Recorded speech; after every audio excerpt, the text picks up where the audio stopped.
What's up, YouTube? Toppo Loco back at it again with another video. Today we have Mr. Kyle Navarro himself. What are you showcasing for us today? Today we got Reviveku. Ooh. Reviveku is based on Revive. Okay. Attacks a leader, draw a card. If I revive, I draw a card. Awaken, 4 life, untap, draw 1. Pretty standard. Okay. Attack, draw a card. If I revive, draw 2. If activate main, I choose a blue-green multicolor card in rest mode. My leader cannot attack my opponent cannot attack my leader if I have that card in rest mode. So it's like a deadly defender. It makes a blue-green battle card that's in rest mode become a deadly defender. It's pretty good. You'll see why it's good in a minute. Okay. This is one of my this is my favorite movie, so I built this deck specifically for that. Hirudegarn Unison. I will explain what he does after I show this. Okay. Minoshu is just a 2-drop. If he gets KO'd by me or removed from my opponent at all, I play a 3-drop Hirudegarn. So the Unison says 3 or fewer markers, it can't attack. +2 discard a card. +1 sacrifice a hero or Hirudegarn. So this or something around that. And he also has an effect where I can pitch a card to get rid of something in the combo area. I think, personally, and I've seen in a lot of formats, I think getting rid of cards in combo areas with things that are on the board is really broken. It's why Surge Broly was fairly good. There's a lot of decks that have done it, and it's just such a good effect. And you'll see why we do it later. Yeah. So I guess... So this guy helps you get your chain. Yes. So this guy just pops this, which... The whole premise of the deck is popping your own chain, and it plays the next part of the chain. So the next part of the chain is a 3-drop. It's Hirudegarn, it's legs. It's basically the same thing. Pop it, usually off your Unison. Play a 4-drop from deck. And then we've got the 4-drop. He's really good. He's a 4-drop that says when he, the same effect as everyone. When he dies, I play a 6-drop. But if I whiff, or if they trunks me of the sort, my opponent pitches a card. So his other effect is once per turn, get rid of something in the combat area. And like I said, I think that is just a very, very good effect. And then he brings in a 6-drop, which is this Hirudegarn. He's critical. He can actually, it's weird. So if this dies, it brings this out, but this also can just EX evolve onto this for free. So if you have this on board and you can't get rid of it, you just put it on top if you want. This card's very good. It's won me a lot of games. It catches people off guard. It has the same effect as everyone. When it dies, it plays a 4 or 9-drop from the deck. And if I whiff, I randomly pitch 2 cards out of my opponent's hand. And he has a way to sacrifice himself. He has Activate Battle, KO him, KO 2 of my opponent's battle cards. That effect is, I think that is one of the most, not most broken, but that is just a super good card, or super good effect. The fact that it's activate battle too, so you can do it on your opponent. It catches a lot of people off guard if they just don't know about this. I'm like, all right, you're gonna swing all out, I'm just gonna kill it. And even if they there's a way to kind of trick them, which you'll see in a minute. But so like I said, when he dies, he brings out a 4 or 9-drop. This is only 4-drop. I'm gonna put this all away because you all kind of know about it. I'm gonna smell it. Smell it. Yeah.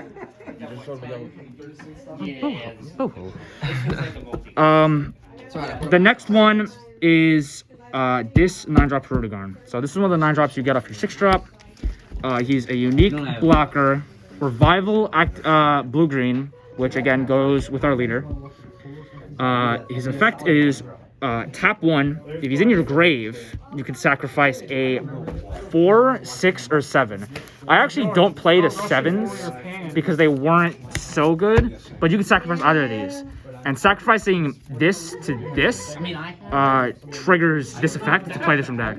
So theoretically, like turn, I think you could do this turn 2, but theoretically you want to do it turn 3. Maybe 4, depending on how fast your opponent's going. If you just have this on board, just tap 1, sacrifice it, play these 2. That's just like, that's gas. That is gas. And you can pop this guy with like the Unison or something, right? Yeah, you can pop him with Unison, you can pop him with this, you can pop him with another card in the deck. Nice. It's very good. And this is the blue-green blocker that we play for the leader. The deadly defender effect. Yeah, so if we're awakened, I'm actually just going to swing with this because the blocker effect is, like, not useful. He has an effect where if he blocks, I choose a card out of my opponent's hand and pitch it. But it's worth more if... Just get it 30. Yeah, like, if you're awakened, you can literally just swing with this activate main. Okay, what do? Like, if you don't have a way to get rid of this, or you don't have a way to get around this, like, you probably just lose. Sideboard deck SS3. Yeah, that's actually what killed me. There's 2 more 9-drops in the deck, and it's this guy. This guy's really old. So again, it's a 9-drop that you can play off this when it dies. The second half of this effect doesn't matter. It's if your leader's a Phantom Demon. He has EX Evolve for 2 blue and 2 colorless. Again, probably not happening. When he enters, I choose one of my opponent's battle cards and one card from their hand and put it on top of their deck. So I played against my friend Jason, who's playing Gogeta, Red Gogeta. All of them said it can't be KO'd. So I just sat with this in defense mode, and he swung out because he's like, oh, you know, it can't die because it can't be KO'd. I just activate battle, kill nothing, plays from deck, put it on top of your deck, GG. Like, it just catches so many people off guard. Oh, because when this sacks off, you can It summon plays him. this, yeah. So his board was basically like, it's the new Gogeta BRs Yeah, that say yeah. like they can't be KO'd. So he swung, I was at like 2 life, he swung all out, he put everything on it, and I had this in rest mode. I was like, okay, I'm gonna sacrifice it. KO it triggers. I KO no battle cards because the Gogeta can't be KO'd, but it plays this from deck, which puts Gogeta on top of the deck. If you have no knowledge of this deck, it usually catches you. It'll get you. It'll get you. It'll get you.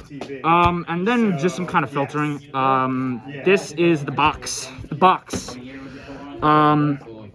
This is Pandora's box. This card's very good. It's a 1-drop. Look at top 7, get a Minosha, Tapion, Hirudegarn, or green Unison. That's a 1-drop. So everything that you need. Everything that I need. What's in the box? What's in the box? There are some good things in this box, trust me. And then it has tap 1, sacrifice it, play Minosha from your hand. So theoretically, your turn 2 wants to be play this turn 1, get any of the pieces you're missing. Turn 2, sacrifice it, play this, also play this, sacrifice this, go into the 3-drop. And that's just like a broken turn 2. That's like 4 attacks on turn 2. That unison is broken. This unison is pretty good, I'm not gonna lie. The fact that it gets you up your chain and that it deals with your opponent's combo area is just very good. It's very board present. The only problem is like, so there was a couple games where if I play this on turn 2, it has a risk of dying. And when it dies, it gets a little tough if I don't have another one or another card that you'll see. I don't really have a way to sacrifice my guys. So if I'm stuck at the 3-drop, I need to kill it. Like I need to kill this immediately. As soon as I get into the 4, my legs. If I get into the 4, 6, or 9-drop, I'm in the chain. I'm in there. It's very tough to get out of it. I'm in there. And then a very just generically good card for any green deck, or this deck specifically. Tapion, Fate of a Hero. Yes. This card's very good. Tap a blue or a green. It's the first time we've ever seen that. Pitch him. You pitch him regardless if your leader is green, which ours is, or if you have a Phantom Demon leader, which is the one Hirudegarn leader. So you tap 1, pitch him. You can do one of either effects. You can play this box from the deck, which is basically means you're playing 8 of these. You're basically playing 8. So it strengthens your curve. It strengthens your curve. You're playing 8 boxes essentially. The other one is you pitch it, you immediately draw a card, and at the end of turn it plays itself. And he's a 15k blocker. He is a very good just sit there. You know, I need to stall the game. This is a good way to do it. I already have my pieces, so I don't need anything else. Play this, pass. It's a very good way to stall the game. Another really good card, which catches a lot of people off guard, which I'm possibly putting up to 4, is Hoy. Hoy says, if I combo with him from anywhere, and I sacrifice a Hirudegarn, he becomes a 10k. combo.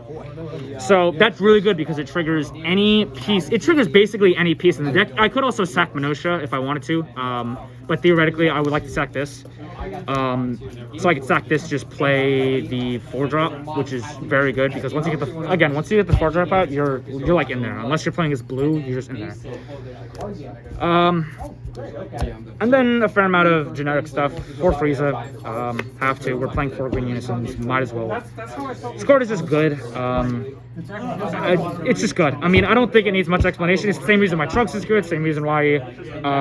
Well, this and Trunks is probably the 2 best. There's a lot of games where this has just wins. 2 Roshi.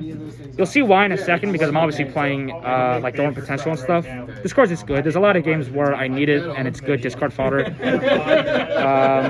3 Apes. I'm gonna do this because it probably pisses you off.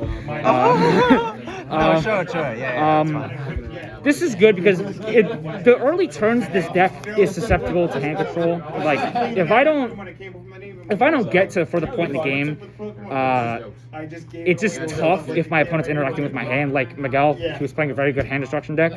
And you know, by turn 2 or 3, I just had no cards in hand. So it's like I need a way to draw cards, and this is very good. This in combination with this, when I revive, I draw 2. It gets very good. It gets very good.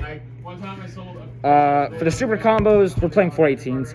I've considered because the amount of draw power this deck needs to run maybe like Paragus.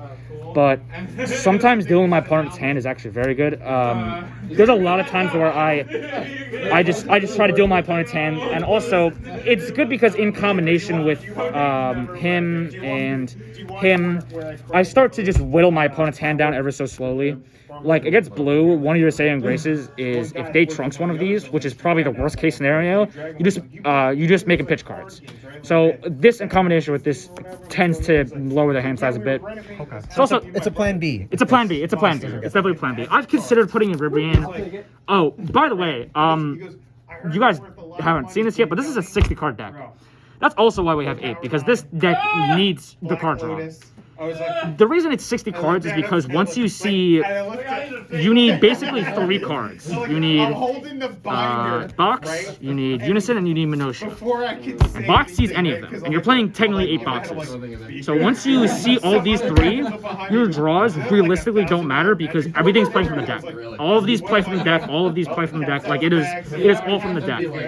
I did try Dredge Q, mill 3, draw 1, and like was a crit 2 and nuke the board. It was okay, but you just kept milling your I kept milling pieces, and I was like, okay, cool. If I mill all of these or all of these, I literally just lose because I have no plan B. So this deck just seems fairly more consistent. That's why we need the kind of draw power.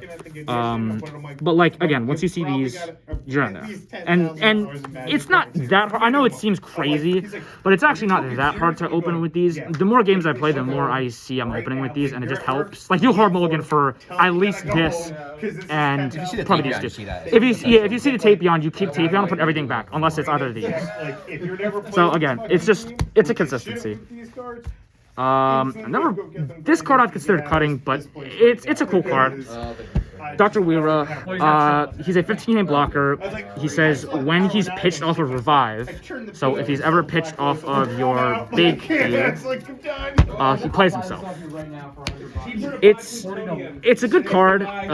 If he's just pitching general by your opponent's cards. No, it has to be off Revive. It has to be off Revive. It says specifically if this card is pitched off a skill off of one of your revives. So like or skill or revive. It's got both effects. Oh, that's broken. Wait, is it from drop area from your opponent's skill? Okay. So if my opponent pitches it, I can play it, which is pretty good. I don't think it ever came up.